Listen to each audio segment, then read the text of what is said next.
real privilege to be here. And what's interesting is that both these amazing people, I hesitated for a moment before calling them people because they have such dimensions to them. But both of them have come to this whole topic of wisdom from very different perspectives. Dr. Chopra comes at this as a doctor, as a scientist, and a very eloquent seeker, and has sort of given us so much to think about, coming at it from a scientific basis and then moving into many more theories and thoughts. Sadhguru comes at it as a mystic, as somebody who has been, who has sort of seen some of the unknowable and has come to us with a whole bunch of knowledge from that angle. But essentially, the three broad perspectives, they say, and that's just to set a context and then we can get into the questions, is number one, they say, look, you have to look at the world through a different prism. You have to change your whole prism through which you view your own life, is a broad theme. The second broad theme, if you like, and it ties all back into modern wisdom, the second broad theme is that if you were able to do that, you would have unimmeasurable benefits for the body, and Dr. Chopra has been the expert in talking about the body, and Sadhguru as well, for the mind, because how you experience life is who you are, and then that creates a ripple effect because it makes you better people, and then you could create a better planet. So that's theme number two. And then theme number three is to do that, you have to do a whole lot of things. This is not something that just happens easily. You have to go through a lot of rigorous discipline, and you need a science and technology to get there, essentially. And that science and technology comes in the form of yoga, and different forms of yoga, different forms of inner engineering, and self-inquiry, self-knowledge, self-discipline, and so on, that Dr. Chopra talks about. So there's many, many techniques. So these are three broad themes.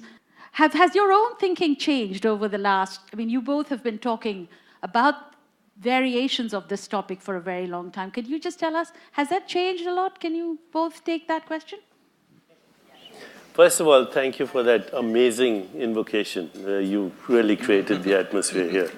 And it's a great honor to meet you again, Sadhguru, after all these years. I remember playing Frisbee with you in Puerto Rico. And of course, Dr. Jayaraman, one day I will be like you. Okay? So yeah, my thinking has changed in the sense that when I started moving out of mainstream so-called scientific thinking, I was trying to establish in my mind the connection between mind and body. And over the last 4 decades, I have realized, which has been obvious to great sages throughout the centuries, that there's no system of thought that can access truth or reality, whether it's a scientific system of thought or a mathematical system of thought, or these days we talk about quantum physics. None of these systems of thought can give us the experience of reality, because reality is beyond thought. Reality is inconceivable to the mind. These systems of thought, even scientific systems of thought, create models of reality. Not reality, but models of reality. And we have faith in them because once we understand the model, we can create technology. So we can create jet planes and bombs and mechanized death and internet and all the wonderful things. So we think science gives us access to reality. But even science is an activity in something that is not mind, that is not matter. For lack of a better word, it's a field of awareness, what the great sages call Brahman. And the universe is a modified form of that. Your mind, your body, and the universe out there is all conceived, constructed, governed, and the becoming of a non-local, inconceivable, dimensionless reality which is not in space and time. Now, this is very difficult for the modern person to grasp, okay, but it's actually part of since we're talking about ancient wisdom traditions, if you read the Yoga Vaishishta, it says that which cannot be seen but without which there's no seeing. That which cannot be perceived but without which there's no perception. Cannot be imagined but without that which there is no imagination, creativity, insight, intuition, choice. Everything that we call reality comes from an inconceivable, dimensionless, non-local domain which is not in space-time. So, when Lord Krishna talks about it, water cannot wet it, wind cannot dry it, weapons cannot shatter it, fire cannot burn it, it's ancient, it's unborn, it's not subject to death. Now that's inconceivable to the mind, but it's experiential when you settle into awareness, when you settle into being, when you settle into existence, what is called Satchitananda or Tattvamasi, and you saw the video where he expressed his experience. That's not an intellectual experience. That is a transcendent experience. I'll stop there. Sadhguru, you come at it from knowing. Tell us how your own thinking has changed, how your own knowledge has changed. I mean, I cannot say much about thought because I don't have much thought. This may sound a little like an oxymoron for people, but the fact of the matter is, most of the time I don't have any thought in me. For me, the phenomena of life that's happening within me always overwhelms everything else. Thought occurs to me only when I want to physically do something, arrange something around me. Otherwise, days on end will pass for me without a single thought. So, maybe I never grew up. In a way, yes, because when it comes to… people ask me, what has been your sadhana? My only sadhana has been that right from my childhood, I never got identified with anything. Either the family, or the culture, or the religion, or the society, or various other things happening around you, including your parentage, your siblings. I was involved with them, but never identified with anything. If human intelligence does not tie itself down with identity, every human being will realize the nature of life. Human intelligence is capable of figuring this. When I say intelligence, as Deepak pointed out, it's beyond the thought process. Unfortunately, because of the type of education systems we have today, we are completely committed to one dimension of our intelligence, which we call as the intellect, which is just the thought process. Thought can only happen with the data that you have gathered through five senses, which is very limited, one thing. Another thing is, the nature of data that the senses gather are only useful for survival process. The very nature of how you see things, how you hear, smell and taste and touch life is only relevant for survival process. If you wanting to know the life itself, then these instruments of perception are no good.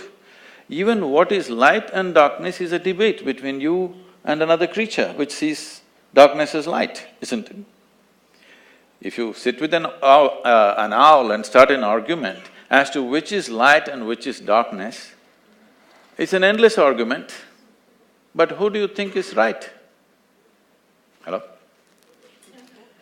If you're saying both, you're either in the diplomatic corps or you have a successful marriage. Some have both. You learn to say both, but which is the truth? What I see is the truth or what the owl sees is the truth? That's not the point, it is just that Nature has opened up our sense perception as it is necessary for our survival. Accordingly, it has opened up sense perceptions for different creatures as it is necessary for their survival. But if survival is all you're seeking, this is good enough, the five senses. But once you have come as a human being, somehow survival is not good enough. If your stomach is empty, there's only one issue about food. But once the stomach becomes full, you have 100 issues going on. So the nature of the human being is such, no matter what you do, you want to be something more than what you are right now. And if that something more happens, something more, it's an endless pursuit. So somewhere, a human being is seeking a limitless expansion, but trying to do it with physical means. The very nature of physicality is a defined boundary. If there is no defined boundary, there is no possibility of physical happening in the universe. But now, a human being is longing for the boundless, that too in installments and through physical means. Through the boundary, you're trying to become boundless. The desire is fantastic, the method is hopeless. Because the moment you identify yourself with something, your intellect's work is just to protect that identity. If you… whatever the identities of nation or family or gender or race, religion, whatever, the moment you identify yourself with something, your intellect will only function around that to protect that. So, it is a certain type of prejudice the moment you're identified. So, the only thing I did with my life is, I never identified myself with anything, and life just exploded within me in ways that thought seems so puny that I do not indulge in thought most of the time.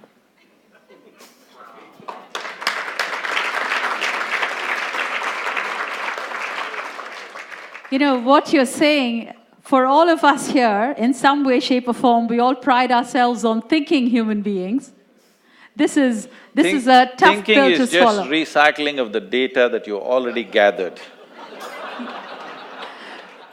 So, what is the leap of faith that you go from this perspective of thinking and thoughts to we don't belong to anyone, you know, we are not identified with any instrument, with any sort of localness. And I know both of you have spoken about that. The thing is, this is not something that people will not get. They will get this. This is not some great teaching I'm telling you. If you get it right now in your life will transform in ways that you can't imagine possible. Otherwise, someday you will get it from the maggots. You will understand you don't belong to anything. So, the entire culture of what you're calling as Bharat is about Vairagya. The word Vairagya means… Rag means color, Vairag means beyond color. But if you say colorless in English language, it is a very negative connotation of being colorless. Let's put it as transparent. Because it's transparent, it can take on the color of anything right now. Right now, if my background is red, I'm red. If it's yellow, I'm yellow. I'm picking the colors from you, okay? Thank you, I appreciate it. Well, blue and gold aren't bad either. Dr. Did you have something to add to that? Just to elaborate on what he said. You're listening to us here. Now, just for a moment, turn your attention to who or what is listening. What he experiences being, right? Another word for awareness or existence. It's not a thought. Thought is what creates the subject-object split. Being is all there is, and being is not a thought. Okay, so as even now, if I asked you, are you aware? That's being. Now everything else is just a modulation of that. It's a feeling or a thought or a sensation or a perception. We call that the mind, we call that the body, we call that the universe. But all there is being and its modulations. Because what you experience is sensations, images, feelings, and thoughts, and then you say, oh, that's a tree, that's a body, that's a universe, that's a rock. There are just different combinations of being and its modulations. Did you all understand that? Thoda sa, some. It's a very, and I think this is part of the complexity I think we all struggle with. Because you try to explain it in words. But again, as you're listening, turn to who is listening. And I think, Dr. Chopra, the interesting question is, and Sadhguru, this is for you as well. Essentially, what we are doing in this whole process of asking all of us to change the prism is you're essentially asking us to experience it in some way. Yeah, he said the mistake of the intellect. It's the mistake of the intellect, yes, that there is separation between observer and observed. Because the observer and observed as mind and body are a single holistic activity of the total universe. And if you go back, I think in the earlier session, there was quotes from the Gita, and I know you all, and you've spoken about that as a Sadhguru, about, and so the whole... I have not now, but Not basically, but the, oh, I'm sorry, then it was, Dr. Chopra, you had spoken about the different forms of the different forms of yoga that have been, the Raja Yoga, the Bhakti Yoga, the path of devotion, and we know that it's been spoken about in the Gita. So what's so difficult? What is the barrier that people haven't seen it yet? It seems, in a way, it's an experience. It seems, it seems obvious at one level, and it's yet very difficult to grasp on the other. Could you just talk to us about what the barriers are? For some of us who were brought up, educated in a scientific worldview or in a worldview that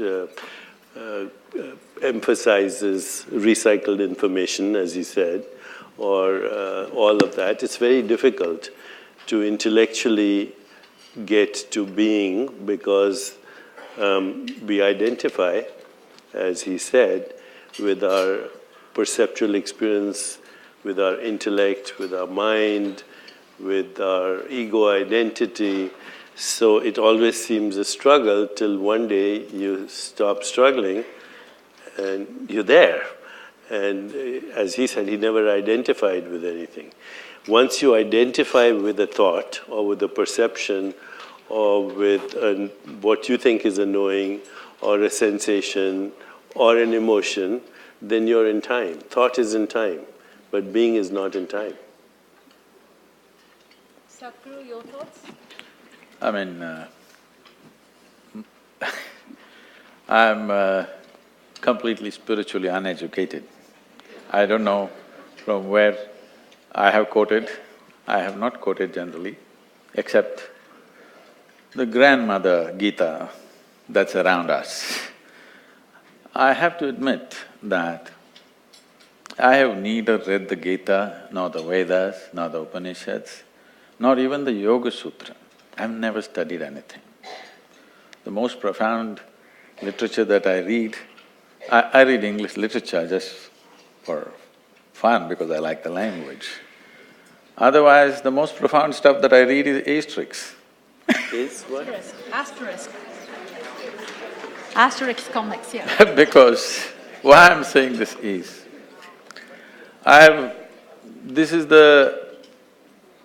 this is what it is. For example, a modern scientist is trying to mathematically deduce the reality. Everything has to fit in to his math, and he will deduct everything and say the entire universe is one. But it's not in his experience. A religious person will say, God is everywhere, so everything is one. But it's not yet in his experience. He believes. One is making deductions, another is believing. A yogi is a hard nut who doesn't believe anything, who doesn't want to deduce anything. Unless it becomes real within him, it's not real for him. So, because of this approach, I never found the need to read anything spiritual. If I read something, it may be a news magazine or literature or something else, but never anything spiritual, because I never wanted to clutter my own clarity with anything outside. And the only thing, the only and only thing I know is, I know this piece of life from its origin to its ultimate, and that's all. Because you know this piece of life, by inference, you seem to know everything else. Today there is a certain theory coming out which is called as the constructional theory. What they're trying to say is, whether you take an amoeba or a human being, whether you take the atomic or the cosmic, the fundamental design is same. It is just the sophistication and the complexity is multiplying. So if the fundamental design is same, if you want to know the entire universe, you just have to know this. And this is the only thing that's available to you, accessible to you. When I say this is the only thing available and accessible to you, see, right now you believe that you can see me sitting here, but that's not the fact of the matter. The fact is, light is falling upon me, reflecting, going through your lenses, inverted image in the retina, you know the entire story. So if you see me only within you. If you hear me only within you. Whatever ever happened to you, light and darkness happens within you, pain and pleasure happens within you, joy and misery happens within you, agony and ecstasy happens within you. Right now if I touch your hand, you think you're experiencing my hand. No, you're only experiencing the sensations in your hand. Or in other words, the entire human experience is happening within you. The very seat of your experience is within you. What is happening within you, at least you must be able to determine. What is happening within you must happen the way you want it. If what happens within you happens the way you want it, suddenly your ability to create what you want to happen in the world also is tremendously enhanced. Not because you know the world, because you know this. This is why realization was held as the biggest thing. You must understand it's realization, it's not an achievement, it is not an attainment, it's a realization. Realization means it's always there. I was stupid enough not to see it, suddenly one day I saw it. That's what realization means. Never we said any inner things or accomplishments or achievements, they are not any kind of peak climbing. It's just a realization, it's always been there. It was always been there to see. So everybody is quoting Gita, let me also quote. At some point it seems Arjuna asked, I don't know, it's been whether made up by somebody, it's really in Gita, please correct me if it is so. It seems Arjuna asked that, where is this truth that you're talking about? This intangible, unperceivable truth, where is it? It seems Krishna laughed and said, it's at the tip of your nose. Now there are many schools of yoga which are intensely focusing on the tips of their noses and getting headache. Try and see. What he is trying to say is, it is the most obvious thing. The most obvious thing, if you pay attention to your existence, not to your thought, not to your emotion, not to the arrangements of life that you've made around you, if you pay attention to the nature of your existence, it is the most obvious thing. It's at the tip of your nose is a metaphor in India that it is the most obvious thing. But by focusing on the tip of the nose, enlightenment will not happen, headache is guaranteed.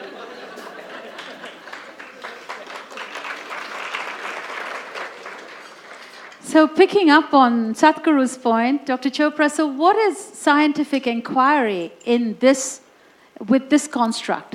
Which is, hey, it's realization, it is a knowing, and what… You know, Sadhguru is one of the few lucky ones. I've known two other people who said what he said, that I thank God I never read anything. One was Maharishi Mahesh Yogi. He used to always say, thank God I never read anything because it would have cluttered my mind. And the other was Krishnamurti. He would say the same thing, that, you know, the more you read, the more you clutter your mind. And he also would say, I've never read anything. So that's unusual. He happens to have fallen into existence because he fell into existence, okay, or awareness, or whatever you want to call it, being. I was not, I struggled, okay. I read all the scientific literature, medical literature, psychology, Jungian psychology. I read the Bhagavad Gita, every single translation. I read Rig Veda, I read Yoga Vasishtha, I read Kashmir Shaivism, Vedanta, all of that. No, you shouldn't. Your mind will get cluttered. So at this stage in my life, I also want to know what they said in the past. Yeah, well, they said what you're saying. I mean, they said exactly what you're saying. But for me, as a person who had been trained to look at things scientifically, it was both a struggle and a need, because reality is not a map, and yet science gives us maps. The Yoga Vasishtha gives us a map, Patanjali gives us a map, the Bhagavad Gita gives us a map. Some of us need maps.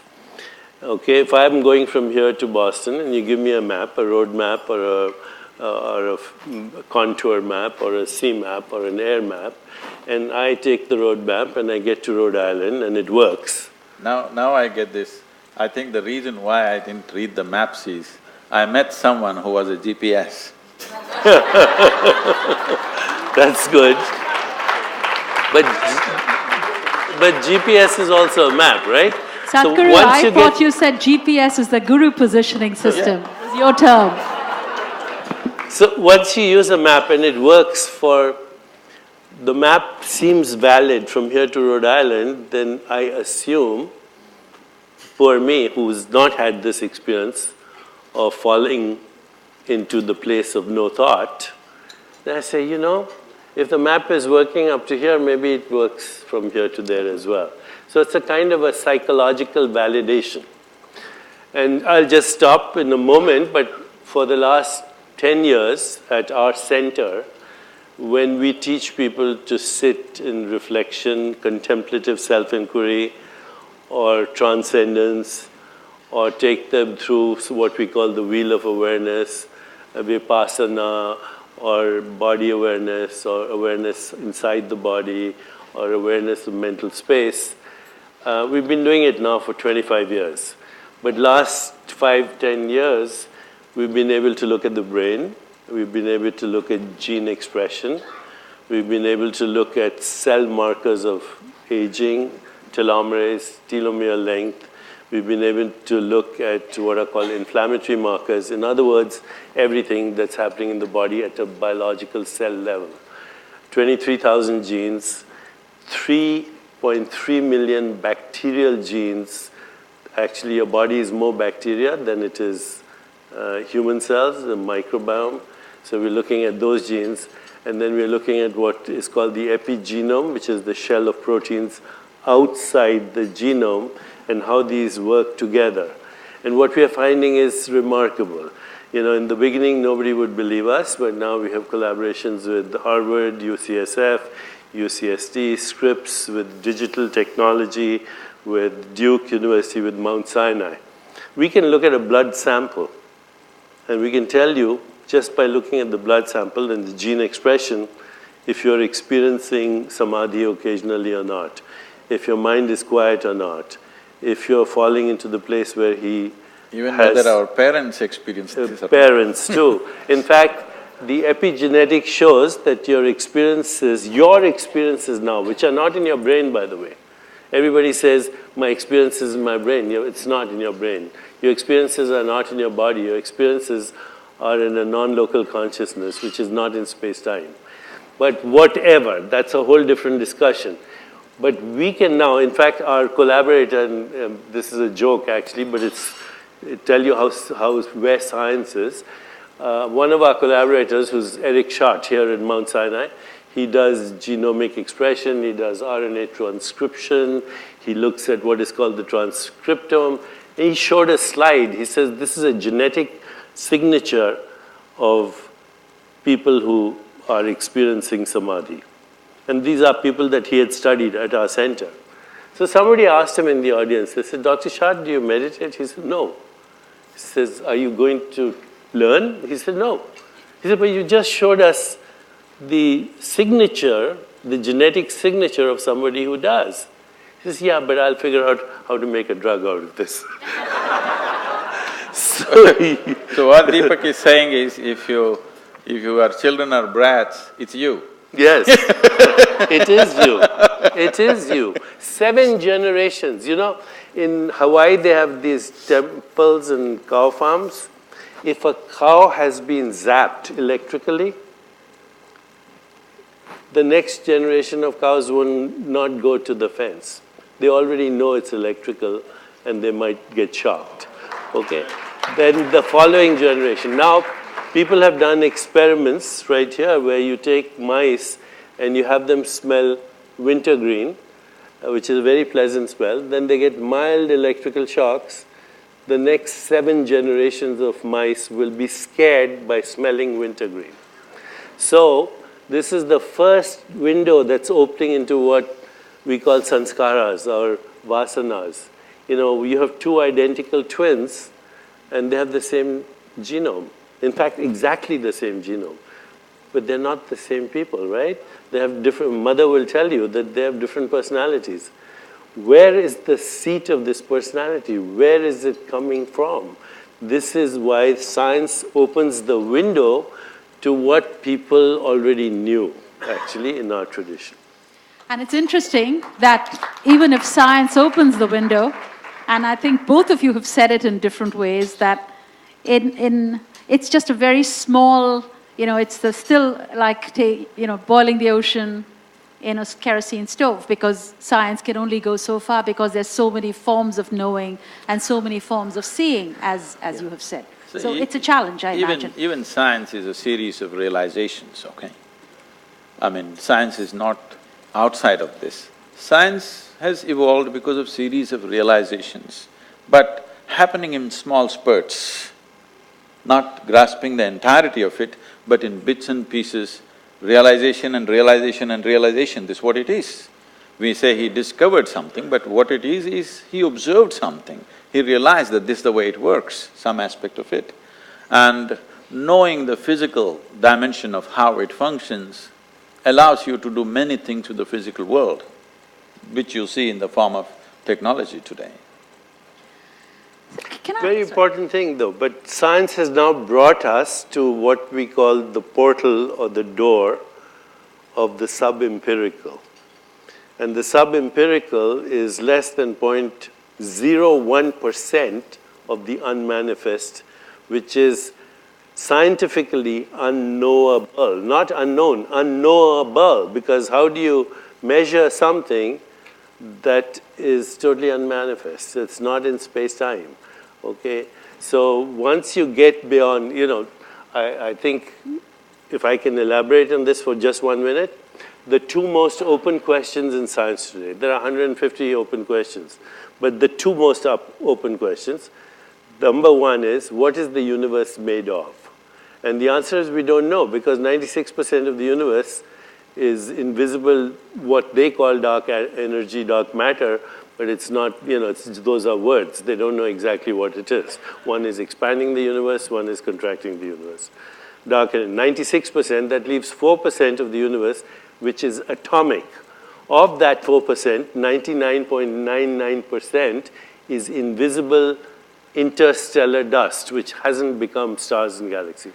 So the visible universe, which is all the galaxies, the billions of stars, the trillions of planets, is 0.01%. Now that 0.01%, which is made of atoms, is made of particles, but particles, when you're not looking at particles or when they're not interacting with other particles, they disappear, they become waves. So what's the universe made of? Nothing. And this is a scientific fact. The second open question is, where does consciousness come from? And scientists are struggling because they think consciousness is a production of the brain. Just like, bile is a production of your gallbladder, or acid is a production of your stomach, pancreatic juice is made by your pancreas. Oh, so consciousness made by the brain. So they keep struggling. This is called the hard problem of consciousness. Sadhguru mentioned photons.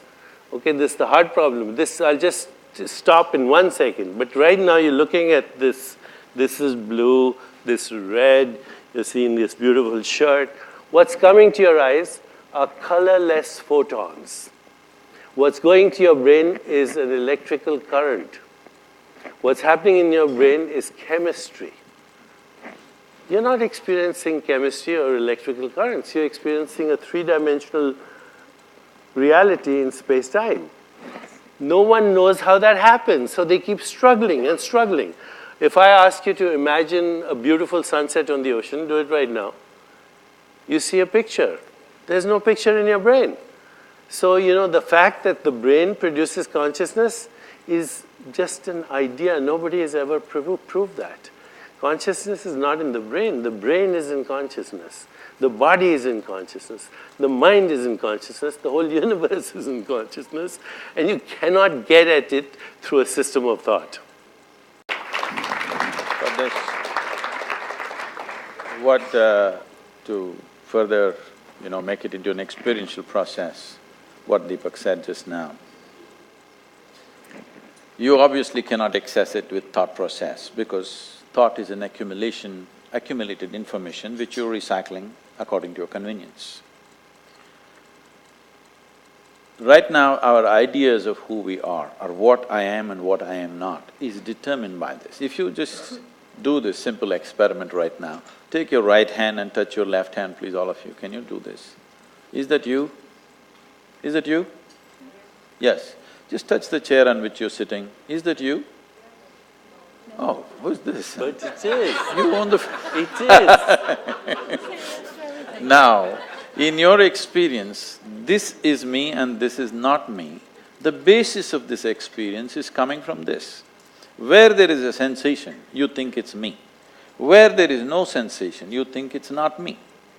Right now, the water in the glass is not you, but if you consume it, it becomes you. And these whatever number of kilograms you carry right now, all this was all over the planet, and today it's me. The air that you breathe, what is not you is becoming you. The food on your table, what is not you is becoming you right now. This moment, what is not you, in a couple of hours it becomes you. So, your experience of myself is basically the boundaries of your sensation. The nature of the boundaries of sensation are such, if you allow your life energies to be in a certain level of exuberance, you will see the boundaries of your sensation will expand. You can just know this just by rubbing your hands and holding it like this, you will see something begins to happen between your hands. There are sensations transmitting between the two hands. Or if you've been very joyful or ecstatic at a certain moment, you will see sensations seem to be all over the place. If you create a certain system within you where your life energies are kept in a certain level of exuberance, then the sensory body will expand. If the sensory body, let us say, became as big as this hall, then you will experience everything in this hall and everybody in this hall as a part of yourself, like you experience the 5 fingers of your hand as yourself right now. So what is referred to as yoga is, the word yoga means union. That means you experience the entire universe as yourself. This is happening because you are in such a state of… you have found a mechanism by working with the body, by working with the mind, by working with the emotion and energy, you have set up a step-by-step system within yourself where your energies are kept at such a level of exuberance that your sensory body is as large as the universe. So if you sit here, you experience the entire universe as myself. Once you experience everybody around you as yourself, then I don't have to tell you, don't kill this person, don't rob that person, don't harm this… all morality will be useless for you because you have experienced everything as myself. You don't have to try to be good. Your goodness is a consequence. Your goodness is not an effort.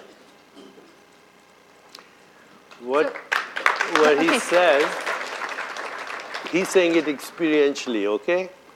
But the fact is, if you ask scientists, are there any boundaries in the universe, they'll tell you there isn't. Every boundary is notional or perceptual, and we don't know how perception occurs anyway. So boundaries are conceptual ideas. There are no boundaries in the universe. And there are no boundaries to your skin. In fact, what he said is your body is the entire ecosystem. It's not only the entire ecosystem of the planet. The carbon, the hydrogen, the oxygen, the nitrogen came from galaxies. So the carbon in your fingernails and the hydrogen in your eyes or the oxygen in your blood could have come from different galaxies. You are the total universe at this moment, a pattern of behavior in space-time. And before I say Jack Robinson, you're a different activity anyway. There is no permanent activity as a noun. You are not a noun, you're a verb. And the verb is the activity of the total universe. I, the most frequent word we use is I. So I say, where are you? You say, I'm here. Okay. And so then I can ask you, okay, you're here, but where am I? You say, you're there. You say, where is the I in you experiencing seeing me? I do this with neuroscientists, and they'll say, in my eyes. I say, your eyes are this big, they're 9 centimeters apart, the retina is curved. By the time light gets into your retina, it's inverted, you should be seeing two of me about this size, upside down, 9 centimeters apart. You're not having that experience. Then they point to the brain and say, how do I fit inside your brain? How does this room fit inside your brain? How does the whole world fit inside your brain? There's no answer for this in science, by the way. Rumi, there's a beautiful poem. Look at your eyes. They're so small, they see enormous things. So where is the I that is experiencing this conversation right now? Where is it? It's the wrong question. It has no location in space or time. That is who I is. And the whole universe is in I.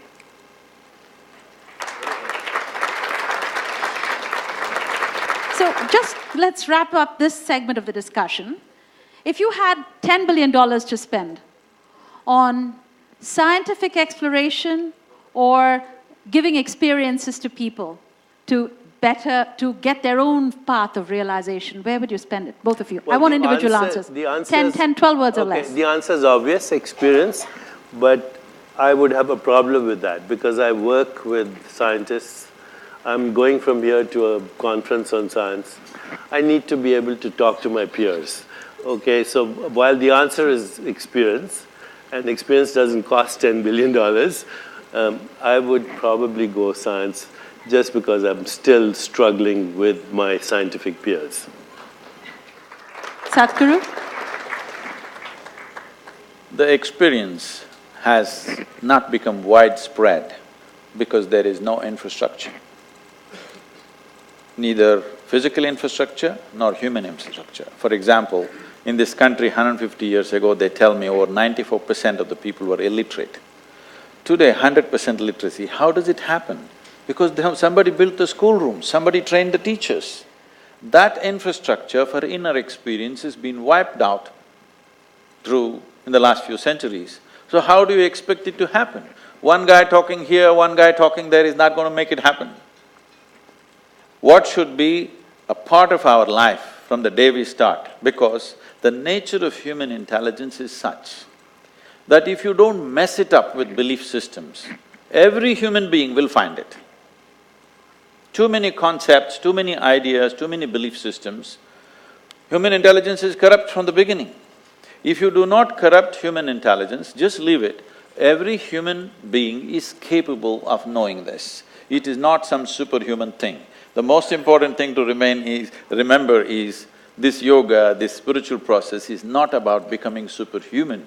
It is about knowing that being human itself is super.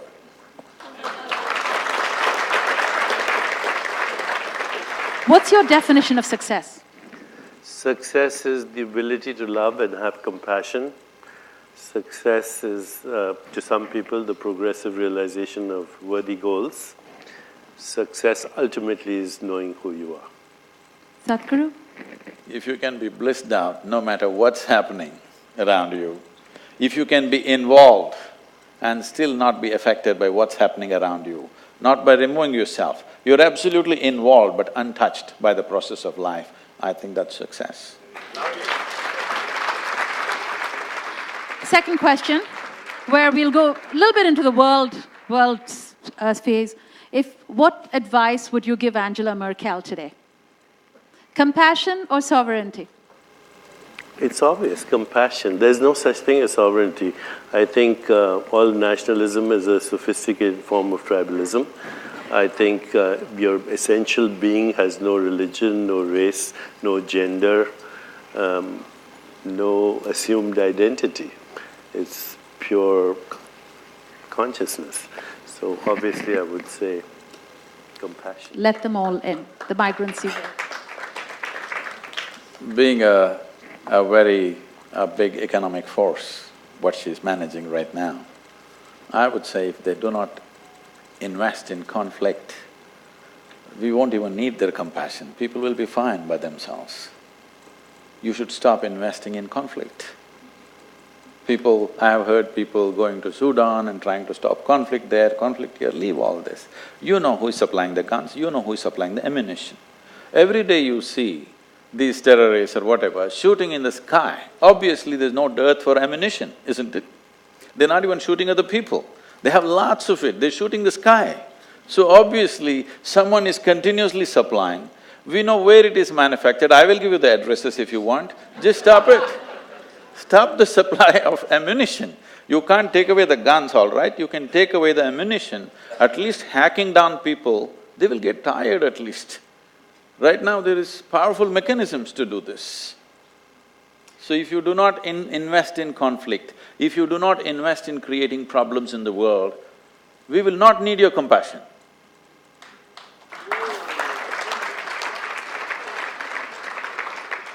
And as a final question, if there is a saying or an affirmation that we could all use in our everyday lives, as we all progress in our quest, whatever that quest is, what would that be? What would you advise to each one? What do each one hold? Would you like to share with us? Might seem very banal. Take it easy. Easy come, easy go. That's my epitaph. There is no need to believe or disbelieve anything. What you know, what you do not know, you do not know. If this one thing comes into every human being, everything will run smoothly around us. Thank you both. Ladies and gentlemen, let's give a very big hand to Sadhguru and Deepak Chopra.